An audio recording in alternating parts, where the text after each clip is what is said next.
Кешкі аспанның түсі қою қоңырланып, қала шамдары бірінен соң бірі жанып жатты. Көше бойында асықпай келе жатқан Айымның ойы тым тереңде. Жұмыс, күнделікті қайталанатын тірлік, бос бөлмедегі тыныштық, бәрі оған ауыр тартып жүрген. Дәл осы кеште ол ойламаған жерден бір жігітке көзі түсті. Ұзын бойлы, сымбатты, үстінде қара пальто, жанарында жұмбақ нұр. Қарағаны жылы, бірақ іші бір түрлі тылсым. Кеш жарық, деді ол, қасына тоқтап. Сәлем деп қысқа жауап берді Айым, жүрегінде әлсіз діріл сезініп. Жігіт өз атын айтты, бірақ Айым үшін ол бейтаныс әлемнің есігін ашқандай болды.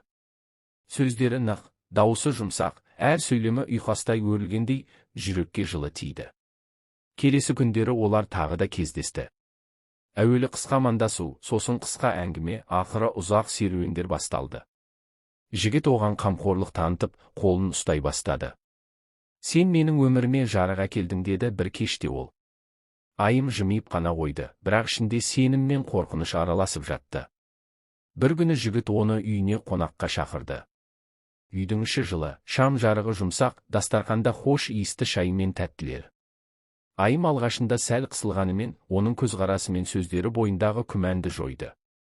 Түн ортасына қарай әңгіме баяу үнімен сөнді, орнына үнсіздікпен жүрек дүрсілі қалды. Жігіт оның жанарына үңіліп, жай ғана сыбырлады. Мен сені ешқашан жоғалтқым келмейді. Сол түні олардың арасындағы шекара жойылды. Саусақтар тоғысып, ыстық дем араласып, әрбір қозғалыс жүрекке мөр басқандай сезілді. Ол түн Айым үшін тек құштарлық емес, жан мен жанның тоғысуы еді. Таң атқанда жігіт оны құшақтап жатып, болашаққа бірге қадам басу туралы уәделер айтты. Айым сенді. Өйткені ол сезімге қарсы тұра алмады.